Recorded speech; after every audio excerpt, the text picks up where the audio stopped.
So hello everyone, welcome back to best dental solutions. और आज के लेक्चर में हम बात करेंगे एक्सटर्नल रूट रिजॉर्प्शन के बारे में। तो रूट रिजॉर्प्शन जो है वो 15 मार्कर में भी आ जाता है, यानी कि लॉन्ग क्वेश्चन में भी आ जाता है यूनिवर्सिटी एग्जाम्स में। तो उसमें क्या होता है, रूट रिजॉर्प्शन ओवरऑल मतलब कंप्लीट रूट रिजॉर्प्शन आता है, उसमें क्लासिफिकेशन पूछ लेते हैं। तो दो टाइप के होते हैं, इंटरनल और एक्सटर्नल। क्लासिफिकेशन भी मैं आज आपको बता दूंगा। इंटरनल वाला जो है वो हमने डिजीज ऑफ पल्प में कवर किया था, और ये वाला हम डिजीज ऑफ पेरिरेडिकुलर रीजन में पढ़ेंगे। ठीक है। तो एक्सटर्नल रूट रिजॉर्प्शन क्या होता है? लाइटिक प्रोसेस है एक तो। ठीक है। इसमें क्या होगा, सीमेंटम या फिर सीमेंटम प्लस डेंटिन, दोनों जो होंगे वो रिजॉर्ब होंगे। ठीक है। और ये स्टार्ट कहाँ से होगा? रूट सरफेस से स्टार्ट होगा। ठीक है। अब इसका क्लासिफिकेशन देख लेते हैं क्या है रिजॉर्प्शन का। तो क्लासिफिकेशन दो टाइप में डिवाइडेड है, इंटरनल और एक्सटर्नल, यानी कि इंटरनल रूट रिजॉर्प्शन और एक्सटर्नल रूट रिजॉर्प्शन। अब जो एक्सटर्नल है वो आगे तीन पार्ट में डिवाइडेड है, external surface resorption, external inflammatory root,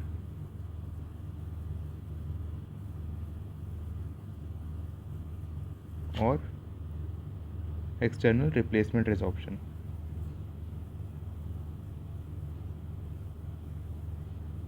ठीक है। तो ये जो है वो बेसिकली क्लासिफिकेशन है रूट रिजॉर्प्शन के बारे में।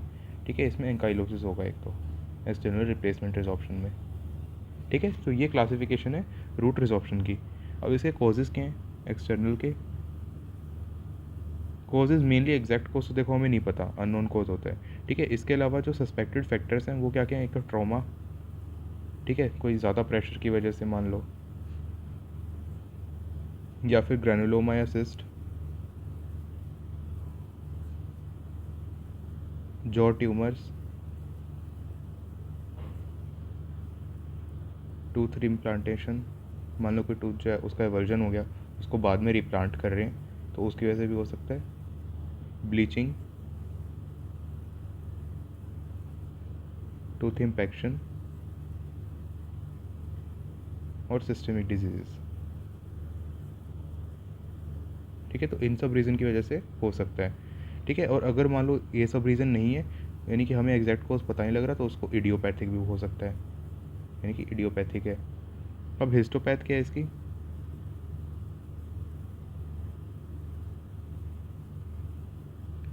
तो मेनली क्या हो रहा है, रूट का रिजॉर्प्शन हो रहा है। रिजॉर्प्शन कौन करवाते हैं? ओस्टियोक्लास्ट करवाते हैं। तो ओस्टियोक्लास्ट हमें रूट सरफेस पे अटैच दिखेंगे। ठीक है। फिर उसके बाद अगर मान लो छोटे से एरिया में रिजॉर्प्शन हो रहा है, अगर छोटे से एरिया में हो रहा है तो वहाँ पे क्या बन जाएगा? स्मॉल। ठीक है। तो वहाँ पे क्या बन जाएगा? कनेक्टिव टिश्यू, या फिर नया सीमेंटम बन जाएगा। और अगर मान लो जो रिजॉर्प्शन है वो काफ़ी लार्ज एरिया में हो रहा है, तो उस केस में क्या होगा? वहाँ पे ओसिफिकेशन हो जाएगा, यानी कि बोन फॉर्मेशन हो जाएगा। ठीक है। और कभी कभार क्या होता है, इन्फ्लेमेटरी या फिर कैंसरस टिश्यू भी इस रीजन को रिप्लेस कर सकते हैं, यानी कि यहाँ पे जहाँ पे रिजॉर्प्शन होगा वहाँ पे इन्फ्लेमेटरी टिश्यू या कैंसरस टिश्यू भी प्रेजेंट हो सकते हैं। ठीक है। अब इसके सिम्टम क्या है? मोस्टली एसिम्टोमेटिक होगा। ठीक है। पेशेंट को पता भी नहीं चलेगा। ठीक है। और अगर मान लो बहुत ज़्यादा रूट रिजॉर्प्शन हो गई है तो मोबिलिटी हो सकती है टूथ में। ठीक है। और अगर रिजॉर्प्शन जो है वो क्राउन तक पहुँच गई तो हमें पिंक टूथ दिखाई देगा। ठीक है। अब एक रिप्लेसमेंट रिजॉर्प्शन जो मैंने बताया था वो क्या होता है?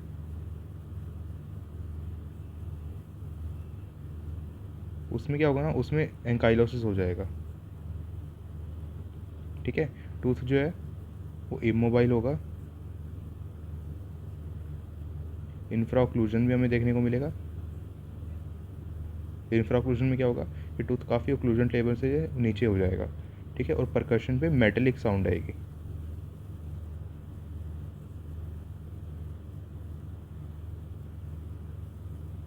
ठीक है। अब इसका डायग्नोसिस क्या है?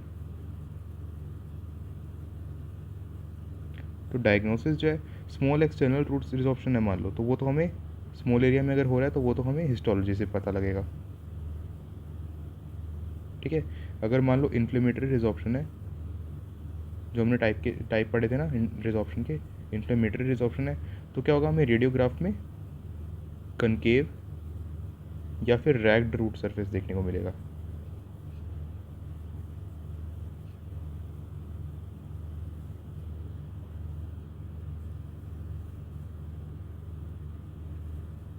अगर मान लो ये टूथ है, ठीक है, ये उसकी रूट है, ठीक है। अगर मान लो इस रीजन में रिजॉर्प्शन हो रहा है, ठीक है, तो यहाँ पे हमें क्या देखने को मिलेगी, कनकेविटी एक तरह से, ठीक है, ऐसी कनकेविटी देखने को मिलेगी रेडियोग्राफ में, ठीक है। तो कनकेव या फिर रैग्ड रूट सरफेस, रैग्ड मतलब ऐसा अजीब सा, मतलब, ठीक है, रैग्ड होगा।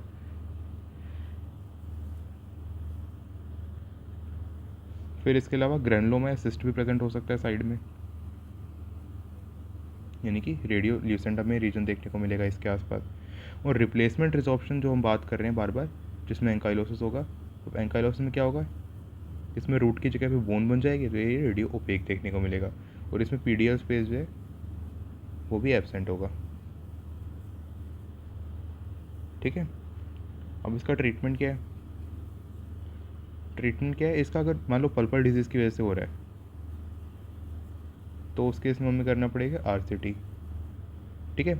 अगर मान लो ऑर्थोडोंटिक फोर्स की वजह से हो रहा है, यानी कि ज़्यादा प्रेशर जो है ऑर्थोडोंटिक फोर्स की वजह से ट्रॉमा हो रहा है, तो हमें ऑर्थोडोंटिक फोर्स को कम करना पड़ेगा। अगर मान लो सर्वाइकल रिजॉर्प्शन हो रहा है, तो उस केस में हम क्या करेंगे, उस केस में हम पहले सर्जिकल एक्सपोजर करेंगे, यानी कि जिंजाइवा को एक तरह से रिट्रैक्ट करके सर्जिकली उसको एक्सपोज करेंगे, जो एरिया रिजॉल्व हो चुका है। फिर उसमें हम रेस्टोरेटिव मटेरियल लगाएंगे, रेस्टोरेटिव मटेरियल से हम सील कर देंगे। और उसके बाद अगर मान लो पल्प इन्वॉल्व ना हो, तो फिर उसमें अर्ली ट्रीटमेंट करना पड़ेगा, ठीक है, ताकि पल्प जो है वो इन्वॉल्व ना हो, to prevent involvement of pulp, ठीक है। और अगर पल्प इन्वॉल्व हो गया तो हमें आरसीटी करनी पड़ेगी। अब इसका प्रोग्नोसिस देख लो। तो अगर हमें कॉज इसका समझ में आ जाता है कि किस रीजन की वजह से हो रहा है, अगर हमें कॉज समझ में आ गया तो उस केस में हम कॉज को रिमूव कर देंगे, तो उससे प्रोग्नोसिस बेटर होगा। लेकिन अगर हमें कॉज ही नहीं समझ में आ रहा तो फिर उसमें प्रोग्नोसिस का हम कुछ कर ही नहीं सकते, ठीक है।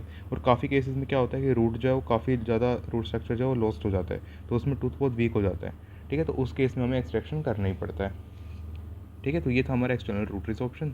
1 मिनट में रिवाइज करवाता हूँ जल्दी से।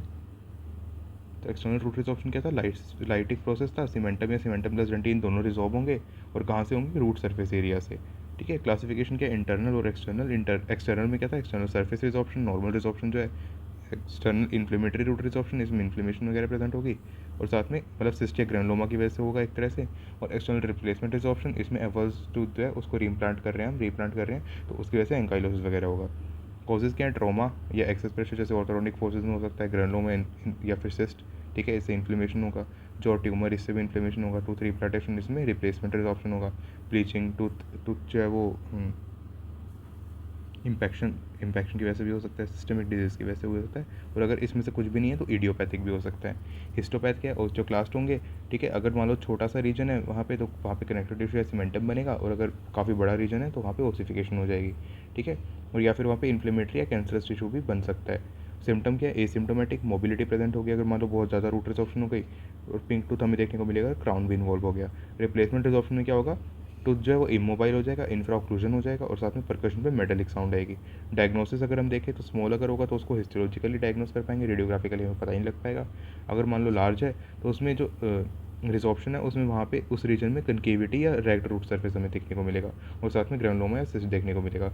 और रिप्लेसमेंट वाले में क्या होगा, रेडियो ओपेक देखने को मिलेगा, क्योंकि वहाँ पे एंकाइलोसिस हो रहा है, और पीडियल स्पेस जो है वहाँ पे एब्सेंट होगा, क्योंकि बोन डिपोजिट हो जाएगी। ट्रीटमेंट इसका क्या है, अगर पल्पल डिजीज़ है, पल्पल डिजीज़ की वजह से हो रहा है, पल्प इन्वॉल्व हो चुका है, तो आरसीटी। अगर ऑर्थोडोंटिक फोर्स की वजह से हो रहा है तो हम ऑर्थोडोंटिक फोर्सेस को कम करेंगे, यानी कि मेनली हमें कोज को पता करना है, ठीक है। कोज देखना है कि क्या है, और उस कोज को रिमूव करना है, ठीक है। अगर हमने उसको रिमूव कर दिया तो प्रोग्नोसिस अच्छा है, लेकिन अगर नहीं कर पाए तो प्रोग्नोसिस अच्छा नहीं है, ठीक है। और अगर मान लो रूट रिजॉर्प्शन काफ़ी ज़्यादा हो गई तो टूथ का स्ट्रक्चर वीक हो जाता है, तो हमें उस केस में टूथ को एक्सट्रैक्ट करना ही पड़ता है, ठीक है। तो ये था हमारा एक्सटर्नल रिजॉर्प्शन।